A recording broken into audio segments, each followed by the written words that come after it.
Hello everyone, welcome to my channel. I hope everyone is having a wonderful day. Before starting the video, please go ahead and hit the subscribe button and give this video a like up. When Maxie, Kirsten Storms, quickly chose to remain with Spinelli, Bradford Anderson, rather than explore her feelings for Nathan, Ryan Peavy, it seemed too easy. Nathan and Lulu, Alexa Havens, were thrilled because that meant they could be together. But they didn't think this through very well at all. Lulu really believed that Maxie would be okay with her best friend dating her not-so-dead husband. Boy, was Lulu ever wrong. Maxie is reeling from the thought of it and finally gets some time with Nathan alone to hash things out. Maxie can't understand how Nathan could have moved on so quickly. 6 months is not a long time in the scheme of things, and Maxie hadn't moved on 6 months after she believed Nathan had died. Meanwhile, Lulu goes to Carly, Laura Wright, for advice. Carly seems to want to stay out of things, gasp, and let Lulu make up her own mind. While Carly deals with Lulu, a lot is happening in her attic. Jason, Steve Burton, shows up at her house again, this time to have it out with Valentin, James Patrick Stewart. He makes Valentin an offer, but will Valentin accept? Jason also warns Valentin that if anything happens to Carly, he can run, but he can't hide. Jason will track him down and take care of things.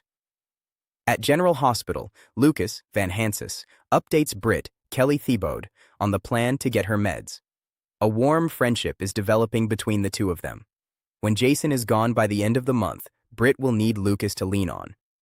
After having to take Molly, Kristen Vaganos, to the hospital and then quickly home, Cody, Josh Kelly, is feeling lonely when Dante, Dominic Zamprogna, stops by to catch up.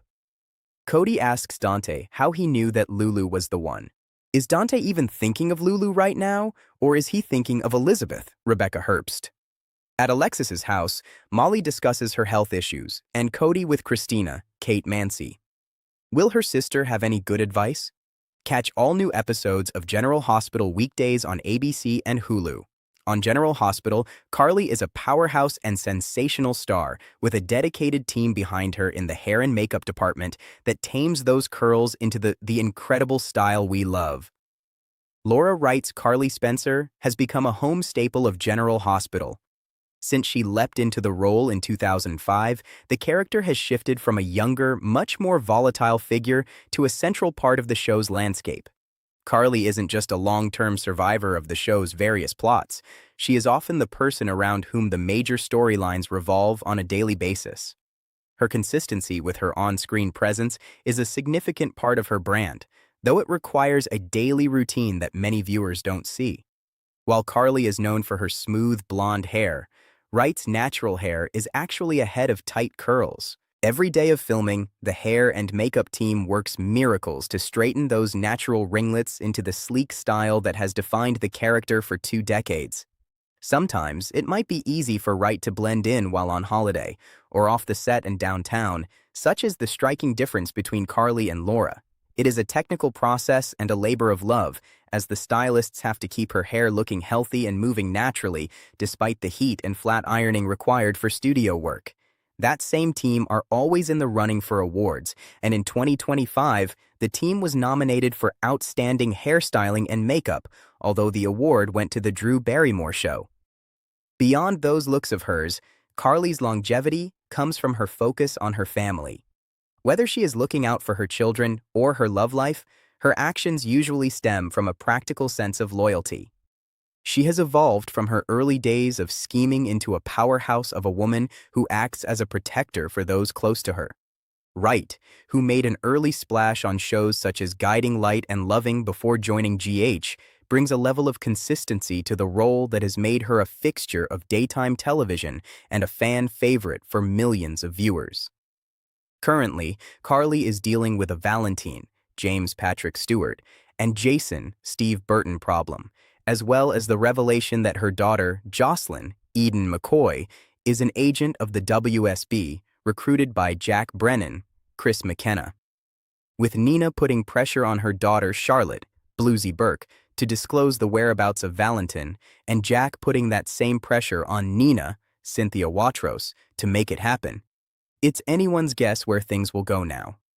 What we do know is that Carly is handling it like a champ while looking absolutely fabulous. Not just the gal with the best hair on the show, she is, without a doubt, a true star. Cody rushed to the floor and desperately tried to wake Molly after her collapse. Molly came to and asked what had happened, but Cody was completely perplexed. Molly chalked it up to being nothing, but Cody wondered if they should go to the hospital. Molly opened up to Cody about her endometriosis diagnosis. At first, Cody didn't know how to react because he knew nothing about the disease. He suggested they go to the hospital just to be safe. Molly told Cody that these symptoms were normal, but Cody was adamant that she get checked out. Molly reluctantly agreed to listen to her boyfriend and be seen by a medical professional. She promised that everything was fine, but Cody wanted to hear a doctor say it.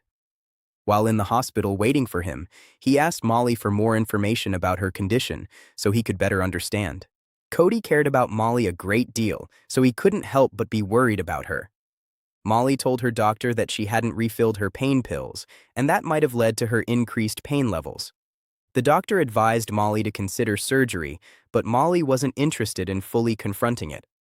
Felicia ran into Cody in the waiting room, and he asked her a question about endometriosis. She did her best to explain the condition's symptoms to him.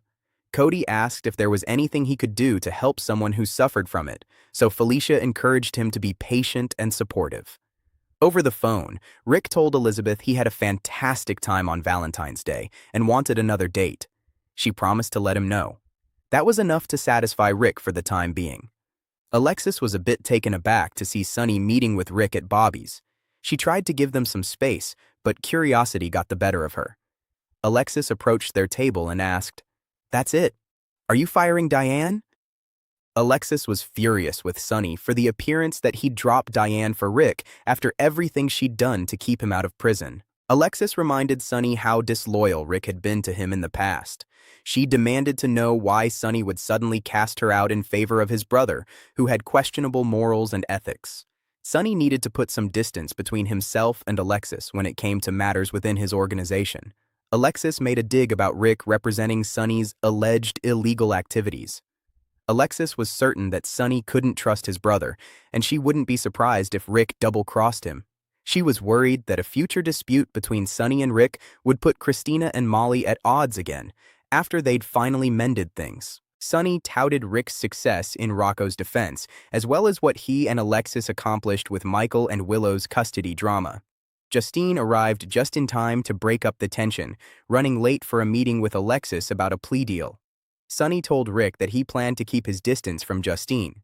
However, Sunny realized that Alexis might have been onto something when she brought up Molly and Christina.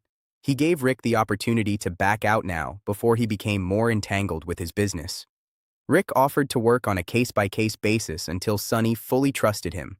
After getting off the phone with Rick, Elizabeth walked into an exam room to find Dante with his arm wrapped in a bandage.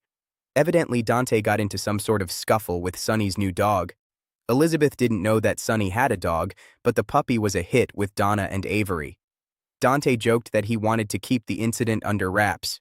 The last thing the Corinthos family needed was a new criminal amongst them. Dante inadvertently revealed to Elizabeth that Lulu and Nathan were involved. Dante's reaction to their news surprised him. He and Lulu were in a good place, but on some level, it felt like a gut punch.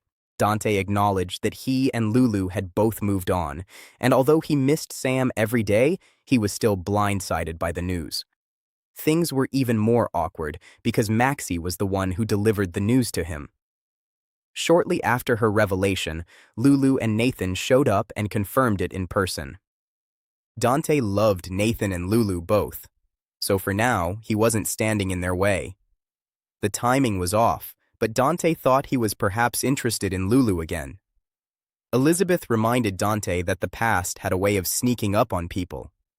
Tracy dropped by Lulu's house and asked her to look into Sidwell. She wanted her help to uncover a way to get him away from deception. However, Lulu stopped her right away and claimed Maxie wouldn't want her anywhere near the business or her. Tracy questioned why Maxie wouldn't want her best friend involved in something that could save their business. Tracy was floored to learn about Nathan and Lulu's involvement. Lulu asked Tracy not to judge her too harshly, but her former stepmother had the opposite reaction. Tracy said that Maxie couldn't have Spinelli but also keep Lulu from Nathan. She wasn't a terrible person for having human emotions. Love was complicated, but Lulu wasn't sure if her situation with Nathan was worth losing Maxie over.